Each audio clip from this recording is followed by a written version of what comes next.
Hi, everybody. Welcome to today's edition of The Curve. I'm Josh Collacchi filling in for Benny today. He's feeling a little bit under the weather. You know, sometimes when you get your tooth removed, you don't feel great about it. That's exactly what happened to Benny. We were going to give it a shot today, and he said that he wanted to start some of the Monstars against the Toon Squad. So we figured that we give him a little bit of a day off to try to get his head right and be back ready for next week. He will be back next week, but I'm here to walk you through our show. We're going to do a little bit of an abbreviated version today, but we're going to run through everything you need to know and get you on your way to winning some money tonight and talk about how to win some money in daily fantasy baseball. The first thing I want to talk about is last night. It was one of the most interesting nights we've had in daily fantasy baseball, simply because there were so many home runs hit, and it was a small slate. So I want to start off by talking about some of the guys that we talked about in the chat, you guys talked about in the forums yesterday, guys like Giancarlo Stanton, which we can't say enough about this guy facing left-handed pitching. His WOBA is over 400. I believe he's hit close to 7 home runs since the end of May. Guy's just been on fire and hit a home run yesterday. But he wasn't the only one to do so. Talk about guys like Mike Trout, he hit a home run yesterday as well. Clint Robinson, a cheap option for the Nationals, hit a home run. Miguel Montero put up 23 fantasy points on DraftKings. And even guys like Albert Pujols with a late home run. Now, a lot of those guys had a lot of hits. We talked about different guys in the chat yesterday, like a stack from the Cubs with guys like Dexter Fowler, Chris Bryant. But the play of the day yesterday was actually a pitcher that faced the Rockies. How often does that happen? David Phelps put up over 30 points on DraftKings. I believe he put up close to 21 on FanDuel. And at his price, he's the reason why a lot of people won a lot of tournaments yesterday. You look at the guys that won the Moonshot, the guys that won the Grand Slam. Most of them have David Phelps yesterday. And the fact that he pitched 8 shutout innings against the Rockies with 6 strikeouts, that's very telling. And it's somebody to look forward to in the future, especially considering he's faced the #1 offense against righties yesterday. So if he's able to do that against them, keep an eye on him to the future when he has a better matchup against guys like the Astros or the Cubs. There were concerns about weather in that game simply because it was supposed to be some rain in Miami, and there always seems to be in the late afternoon, but it didn't rain there, and a lot of those bats were a lot lesser owned. It didn't hurt you if you had some Rockies. I know I had some Charlie Blackmon myself, but if you had Phelps yesterday, you won a lot of money, and a lot of people did. Speaking of the weather, let's talk about today's weather. There's only 2 games that have potential for rain, and that's something that we like to stay away from in daily fantasy baseball. We talk about it all the time. If there's a weather issue, you're going to get a goose egg from a player if that game is postponed, and that takes you out of the cash, especially if it's a pitcher. So stay away from pitchers in the games today that have rain, and those 2 games are Cleveland against Detroit. Right now, there's a 90% chance of rain in Detroit, and there's a little bit of storm in that Midwest that's going to cause some issues. Now, for bats, if the game does play, it doesn't really mean too much because they're going to get their at-bats. But pitching, chances are that they're going to come out after that long delay. And a good pitcher like David Price today and Danny Salazar for Cleveland, if that game doesn't go or if it's the chance of rain, be sure to stay away from them. There's another game in the Midwest today that also had some rain issues, and that's at St. Louis. The Cardinals have a game at home today that has a 60% chance of rain. So be sure to stay away from that game as well. Be sure to check out Danielle's update on weather later on rotocurve.com because she will give you a full breakdown. And I've listened to her videos almost every day, and she's on spot. She's right on point talking about how she thinks the game's going to be forecasted. And it's a really great tool. So be sure to tune into her video later and make your lineups accordingly, depending on what the weather forecast is like today. I want to move on to starting pitchers right away because, as we all know, that's the entire facet of daily fantasy baseball. You got to find pitchers you like, or you got to find pitchers you want to stay away from. And obviously today, there are 3 aces on the mound. We just talked about David Price, and Clayton Kershaw faces the Padres, and Felix Hernandez faces the Astros.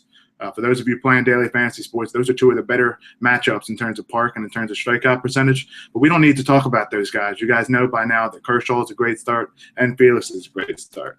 Chances are you're going to have one, if not both of them, in your lineups today. You will need some value bats, which we'll talk about later. But I want to talk about some pitchers that aren't those top 2 plays. It's the chalk is what we like to call it, guys that everybody knows is going to be good because if everybody knows about them, there's no need to talk about them. We know that they're that good. Some guys I do want to talk about are Michael Pineda today. He faces the Orioles. Now, the Orioles are hitting just 250 against right-handed pitching. They're slugging just over 400. And I brought up a little bit before about the thresholds for pitching and the reasons why I like to pick certain teams against certain matchups. Now, the Orioles don't meet the thresholds for batting average and slugging percentage, but they're very close, and they have been struggling a lot lately. Rath, who's another member here at Roto Curve, talks about how the Orioles have been struggling in the last month, and that's something to note because that offense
using against him, and J.J. Hardy just came back from an injury. So those two players are guys that haven't seen Pineda, and it gives them two more chances to strike out hitters.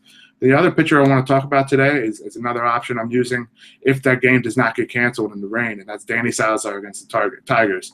He will be very low owned, and that's one of the things that we want to look at in tournaments because a lot of people today will have Kershaw. They will have Miguel Cabrera. A lot of people will have David Price. A lot of people will have Ken Felix against the Astros. But Danny Salazar has the ability to strike out a ton of guys as well, and it's something to look at because he's very low owned, like we just talked about. The reason that's going to happen, he faces the Tigers, probably the best offense in baseball when they get rolling, but they've been struggling of late. I believe they're 20th in runs scored in the last 2 weeks, and it's something to really target because although they have a great offense on paper, with guys like Miguel Cabrera, Yoenis Cespedes, J.D. Martinez, and Victor Martinez when he's not hurt, but he's out. And that's one reason why I think that offense has struggled because they haven't quite figured out to hit collectively as a unit. And although their batting average has been high, they're, like I just mentioned, they're 20th in runs scored in the last 2 weeks. The reason why I like Salazar against them is he is right-handed, and he gets right-handers out very well. And the majority of that Tigers offense is right-handed, like guys like we just mentioned, Kinsler, Rajai Davis when he hits, J.D. Martinez, guys like that. And they do strike out a lot. And Salazar, as we've mentioned before, is one of the better strikeout pitchers in the game. He has a strikeout rate of just over 31%, which if that's not the highest in baseball, it's really close to it. The fact that he can strike out a lot of hitters and he will be very low owned is a big reason why I'm targeting him today, especially in those big tournaments. The last guy I want to discuss for pitching is a guy that Benny and I aren't necessarily huge fans of as a pitcher, but today he has a decent enough matchup that he could be considered a play, and that's Alex Wood against the New York Mets. The Mets are hitting just .244 against lefties this season. They've struggled a lot recently. They've been on a little bit of a slide since starting out hot.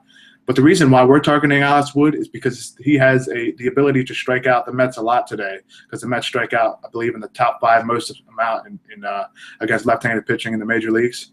But one of the things that we look at is ballparks with pitchers, and Alex Wood is pitching in Citi Field. It's one of the reasons why we like him so much. Citi Field is the best pitcher's ballpark so far this year, and it has been for quite a few years besides Petco Park.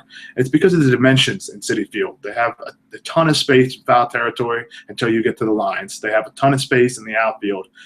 Just in right center and left center alone, I believe, is 380 out there. So a lot of deep fly balls stay in the park, and that's something that Alex Wood has given up a lot in his career. So if he can turn a couple balls that would be home runs in other parks into outs, that's the difference between a bad start and a good start. And pairing him with the Mets strikeout rate, it's a big reason why I want to target him today, especially in these tournaments that you can see on DraftKings and FanDuel today. There's a lot of big tournaments with single entries. Guys that are low owned like Alex Wood can take it to the top if he has a great game. That being said, that's the end of my pitching segment for today. If there's any other pitchers that you guys would like to talk about, we'll be in the forum discussing it for the rest of the day. But be sure to keep those guys in mind, along with Felix and Clayton Kershaw, as those two compare to be one of the better pitching duos on the day. Let's move on to hitters for tonight. Usually, when we talk about hitters, we're talking about guys we like to play like Troy Tulowitzki, Giancarlo Stanton, Jose Bautista. And that's usually because we have a few cheap pitchers to use. But today, with the pricing on the pitchers, guys like Felix Hernandez, guys like Clayton Kershaw, even David Price, you're going to need those cheap bats. So I'd like to discuss a few cheap bats that I'll be using, and I'm sure the rest of us will be using here at RotoCurve, because just face it, you can't stay away from guys like Felix against the Astros or Clayton Kershaw pitching at Petco Park. You're going to have them in your lineup. So the fact remains that you need those cheap bats, and that's exactly what we're going to talk about right now. For me, at catcher, I always like to wait until see lineups come out, because a lot of the times backup catchers can start. There's a few backups that can hit the ball well. We talk about guys like Tucker Barnhart, Carlos Perez for the Angels, and even Hank Conger for the Astros has a pretty good bat that he can use at times to hit home runs. But if you are choosing to spend up at catcher, if you have some extra dollars, there's two options I want to discuss. And the first one's Salvador Perez. I know Benny likes this guy a lot as well today, and simply because he's hitting over 300 against left-handed pitching. He faces Jaime Garcia today. He has been good so far this year, but he has been pitching a little bit better than what we've expected. So we like Salvador Perez despite hitting very low in the lineup against a pitcher like Jaime Garcia. Excuse me. Simply because Salvador Perez is hitting over 300. The other guy I want to talk about is Travis d'Arnaud. Yes, he does face Alex Wood for the Mets, but we just talked about Wood. But if you need a cheap catcher and you're staying away from Wood in your tournaments and even in your 50-50s and head-to-heads, d'Arnaud's going to be the guy to use, because he just came back from injury. And brings up a point that I want to discuss is when guys come back from injuries, they're going to be very cheap. Most of the algorithms based on DraftKings, FanDuel, Fantasy Aces, and other daily fantasy sites, their algorithms are based on past performance for players along with price and owning percentage. If a player hasn't played in a while, he's going to be cheap, and that's one of the reasons why d'Arnaud will be very cheap across the industry today and very low owned, because let's face it, catchers aren't very highly owned unless it's a guy like Buster Posey against a lefty. One of the things with Alex Wood, despite the fact that he does get lefties out, he allows a lot of hits to right-handed pitching. I believe he's allowed close to a 300 batting average so far this year against righties, and that's what d'Arnaud is. He is a right-handed batter. And he hits relatively high in the lineup, and I speak relatively because catchers usually hit 7th or 8th. I think d'Arnaud's going to hit 7th or 6th today, if maybe not even 5th, depending on the matchups the Mets want to use. But he has a good bat. He's a top prospect for a long time. And the fact that he's cheap because of that pricing algorithm and the fact he's coming back from an injury, it makes him a good play against a left-handed pitcher. Another guy that just mashes left-handed pitching is a first baseman and probably the only hitter I'm going to pay up for today, and that's Paul Goldschmidt. The reason why I'm targeting Goldschmidt today is because he faces Madison Bumgarner. Now, that sounds crazy, doesn't it? Not really, because Paul Goldschmidt's price has dropped a lot because of that good matchup. We just talked about the reason why pricing changes on some of these sites. Goldschmidt's ability to hit the ball against left-handed pitching is insane. Last year, he hit over 380. This year, he's on pace to do the same thing as well. He hit a home run off a lefty the other night, and the guy can just do everything. He steals bases. He hits the ball in the gap, scores runs, drives in runs. And the reason why I'm paying for him today is because you're not paying as much as you normally would because of that price against Bumgarner. I believe he's under $5,000 on DraftKings. He's probably the highest priced first baseman on FanDuel, but he might be worth it because Bumgarner, although he's been one of the better pitchers from the left side in baseball, he does give up some hits to right-handed batters, and Goldschmidt has proven time and time again that he can hit left-handed pitching. If you can't afford him and you want to use another cheap guy, it's crazy to say it, but Adrian Gonzalez is cheap today against Odrisamer Despaigne for the San Diego Padres. One of the things with Gonzalez is his price has fluctuated a lot this year. We talked about it with Rat the other day that I believe he's been between 3,800, which is something what he is today on DraftKings, to 60 or to 5,800 on DraftKings based on when he played in Coors Field. On FanDuel, his price hasn't fluctuated as much, but he's still cheap as well. And getting a guy with his caliber of hitter, it gives you an ability to get a good hitter into your lineup without having to sacrifice a lot of price. Now, Gonzalez has been struggling. You can't say against that. I think he has one or less hits in something like 8 of his last 9 games, with 3 or 4 games being hitless. The issue is he faces Odrisamer Despaigne today, who does not strike out a lot of hitters, and that benefits Adrian Gonzalez because you guys have heard the term or the stat batting average per balls in play. Gonzalez has a very high BABIP is what people like to call it. And the reason why that's an issue today, or a good thing for him today, is because Despaigne doesn't strike out a lot of guys, which simply means a lot of those balls are going to be in play. So a guy that has a high BABIP, that means that he has the ability to have at least 1 or more hits. And that's one of the reasons why I'm targeting Gonzalez if I can't afford Paul Goldschmidt today. That brings us to second base, and I think today's second base you're going to have to stay away from the high-priced guys simply because of how expensive Clayton Kershaw and Felix Hernandez is. I'm going with Jace Peterson. my first second baseman against Bartolo Colon. Peterson has been leading off for the Braves. He's been very cheap everywhere. And one of the top things I like to do, especially in 50-50s and head-to-heads, is find cheap leadoff hitters. They get the most at-bats. They have the most opportunities to score runs with the best bats behind them. And they're going to get probably 5 or 6 chances in a good game to have the ability to score fantasy points. It's not just hits. It's not just runs, and it's not just the ability to drive in guys. Leadoff hitters have a chance to steal bases too. And on sites like DraftKings, where you get the bonus for steal bases, it's +5, +3 on FanDuel, that can bring you up into cash because that's a lot of points. Talk about a home run being 6 on FanDuel and 14 on DraftKings. One stolen base is about a third of that, and it's just half of that on FanDuel. So be sure to keep that in mind. Leadoff hitters have a chance to steal bases. They can score a lot of runs, and that's one of the reasons why I like Jace Peterson today against Bartolo Colon. He's hitting just about 280 against right-handed pitching, and Bartolo this year has given up over a 310 batting average to lefties. So Jace Peterson checks all the boxes, as we like to say here at RotoCurve, and it's one of the reasons why I like to stay away from high-priced guys at second base and go with a guy like him today. Another guy I like at second is also eligible at other positions, and that's Logan Forsythe today against John Danks. Forsythe against a lefty has been a great play for me of late, simply because he bats fourth in that Rays lineup against left-handed pitching.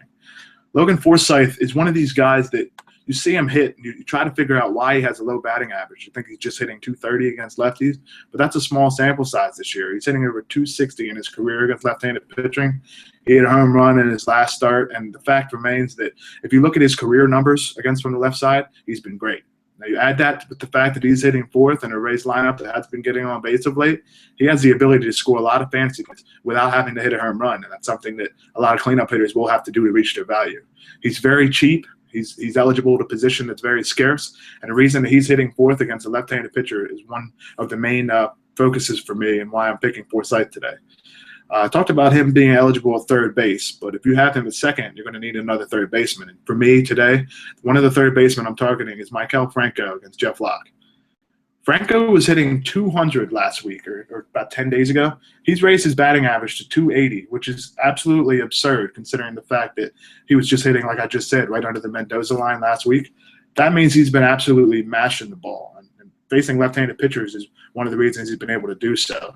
I think he's been hitting close to 325, maybe higher against left-handed pitching, and that's one reason why I like him today against Locke.